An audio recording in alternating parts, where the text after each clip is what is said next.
नमस्कार, आप देख रहे हैं न्यूज कैटी और मैं आपको बताऊंगा भारत सरकार के नवरत्न कंपनी महारत्न कंपनी एनटीपीसी का वो काला सच जिसके सामने संविधान, भारत सरकार का केंद्रीय पर्यावरण मंत्रालय, केंद्रीय प्रदूषण नियंत्रण बोर्ड, राज्य नियंत्रण बोर्ड और नेशनल ग्रीन ट्रिब्यूनल, इन सभी की शक्तियां समाप्त हो जाती है। भारत के संविधान ने भारत के नागरिकों को स्वच्छ हवा, स्वच्छ पानी और जीने की आजादी का कुछ मौलिक अधिकार दिया है, जिसके संदर्भ में विभिन्न समयों पर विभिन्न न्यायालयों के द्वारा इसकी पुष्टि की जाती है और इसके संदर्भ में उदाहरण रखे जाते हैं। लेकिन जब हम बिहार के मुजफ्फरपुर जिले के कांटी एनटीपीसी थर्मल पावर के संदर्भ में संविधान के इन मौलिक अधिकारों की चर्चा करते हैं तो हम देखते हैं कि बिहार के मुजफ्फरपुर जिले अंतर्गत कांटी के एनटीपीसी द्वारा नागरिकों के इन मौलिक अधिकारों का हनन किया जाता है। ऐसे में जबकि इसके परिचालन के लिए केंद्रीय पर्यावरण मंत्रालय के द्वारा स्पष्ट रूप से संविधान प्रदत्त उन मौलिक अधिकारों का पालन करने के शर्तों पर ही एनटीपीसी के परिचालन की अनुमति दी गई है। आप जो मेरे पीछे देख रहे हैं यह कोई रेगिस्तान नहीं है और न रेगिस्तान के आंधी में उड़ रहा यह धूल है। यह है बिहार के मुजफ्फरपुर के कांटी स्थित एनटीपीसी का ऐश पॉन्ड डैम। इस ऐश पॉन्ड डैम, यह जो ऐश पॉन्ड डैम बना है यह कांटी कोठिया कांटी नगर परिषद के विभिन्न वार्डों के बीच में अवस्थित है।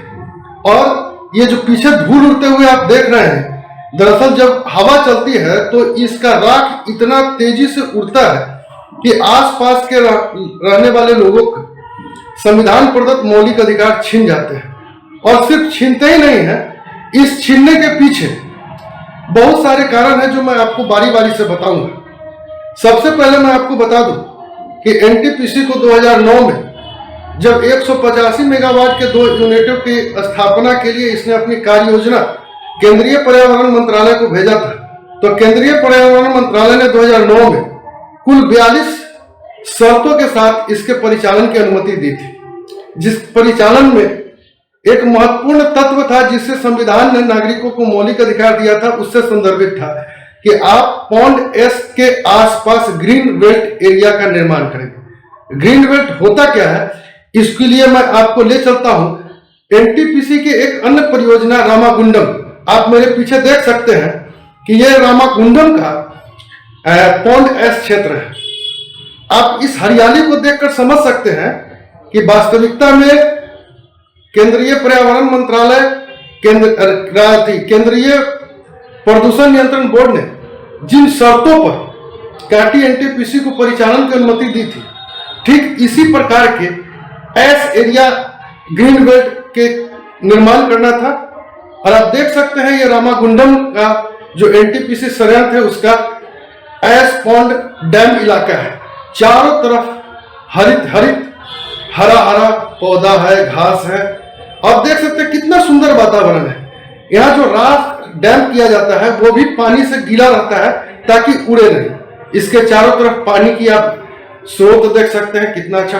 और ये इस जगह इस तरह की व्यवस्था की गई है कि राख थोड़ा भी नहीं उड़ सकता है। ठीक इसी प्रकार का ग्रीन बेल्ट कांटी में भी एस एरिया के किनारे बनाना था, लेकिन एनटीपीसी के अधिकारियों के अकर्मण्यता के कारण कांटी में आज तक एस डैम के चारों ओर ग्रीन बेल्ट का निर्माण नहीं किया जा सका है। और इसके कंप्लायंस की रिपोर्ट में बार बार एनटीपीसी के द्वारा झूठे तथ्यों के माध्यम से इसका कंप्लायंस रिपोर्ट दिया जाता है। 2014 में इसी तरह का एक कंप्लायंस रिपोर्ट एनटीपीसी कांटी के द्वारा केंद्रीय पर्यावरण मंत्रालय एवं केंद्रीय प्रदूषण नियंत्रण बोर्ड को भेजा गया था, जिसके तहत उन्होंने बताया था कि कांटी एस डैम के इलाके में की चर्चा को नहीं उन्होंने लिखा और उन्होंने लिखा कि थर्मल परिसर के अंदर ग्रीन बेल्ट का निर्माण कर दिया गया था। फिर 2017-2019 इस प्रकार से हर साल हर 6 महीने में एक कंप्लायंस रिपोर्ट एनटीपीसी को देना होता है।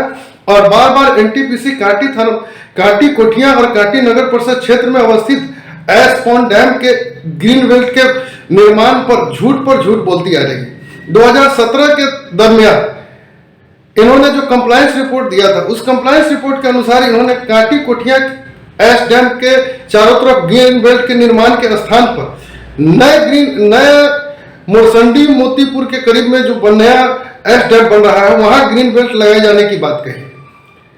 और ऐसा नहीं है कि इस संदर्भ में नागरिक यहाँ के आंदोलन नहीं करते हैं। कई बार आंदोलन हुई है और जिला पदाधिकारी जो जिले के सबसे वरिष्ठ जिले के कार्यपालक होते हैं, जिला अधिकारी से लेकर अनुमंडल अधिकारी और कई अन्य स्तर के अधिकारी यहाँ आए और जांच किए। सभी ने जांच रिपोर्ट में ग्रीन बेल्ट नहीं बनाए जाने के संदर्भ में अपने रिपोर्ट में प्रतिवेदित किया है, लेकिन इसके बावजूद भी आज तक एनटीपीसी के द्वारा ग्रीन बेल्ट का निर्माण नहीं किया गया है।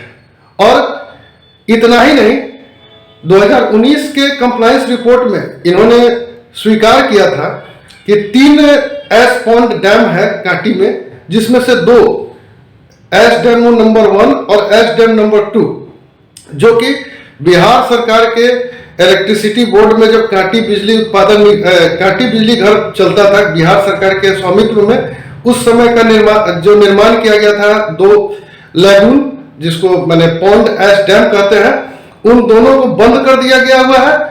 और उन दोनों में जो राख है, लैगून 1 की राख उठाने की बात उन्होंने स्वीकार नहीं की, और लैगून 2 के बारे में जो उन्होंने कंप्लायंस रिपोर्ट दिया, उस रिपोर्ट के अनुसार लैगून 2 में सिर्फ पहले का जो राख है वही उठाव किया जाता है। जबकि स्थानीय स्तर पर अगर हमने जब ग्रामीणों से बात किया तो ग्रामीणों ने बताया कि लैगून 2 आज भी कार्यरत है और एनटीपीसी उसमें भी वर्तमान में जो 2 यूनिट 185 मेगावाट के 2 यूनिट है, उनका राख उसमें गिराया जाता है लैगून 2 में। तो आप समझ सकते हैं, और मेरे पीछे आप बारी बारी से देख रहे होंगे कि एनटीपीसी ने कब कब क्या क्या कंप्लायंस रिपोर्ट दिया है। तो आखिर सवाल उठता है कि ये एनटीपीसी क्या बिहार सरकार, बिहार के प्रदूषण नियंत्रण बोर्ड, केंद्रीय पर्यावरण मंत्रालय, केंद्रीय प्रदूषण नियंत्रण बोर्ड, राष्ट्रीय green tribunal, national green tribunal और भारत के संविधान से बड़ा हो चुका है? देखने से तो ऐसा ही लगता है कि काटी एनटीपीसी वास्तविकता में, और काटी एनटीपीसी का प्रबंधन वास्तविकता में भारत के संविधान, भारत के केंद्रीय पर्यावरण मंत्रालय, केंद्रीय प्रदूषण नियंत्रण बोर्ड, बिहार सरकार, राज्य प्रदूषण नियंत्रण बोर्ड और मुजफ्फरपुर जिले के सभी पदाधिकारियों से बड़ा है। और जनता पर मनमानी, जनता को सुविधा देने के स्थान पर जनता के मौलिक अधिकारों का हनन करने में निरंतर प्रयासरत है। आज के स्पेशल रिपोर्ट में बस इतना ही। फिर हम आपसे मिलेंगे एक नए एपिसोड में नए जनता के मुद्दों के साथ। धन्यवाद।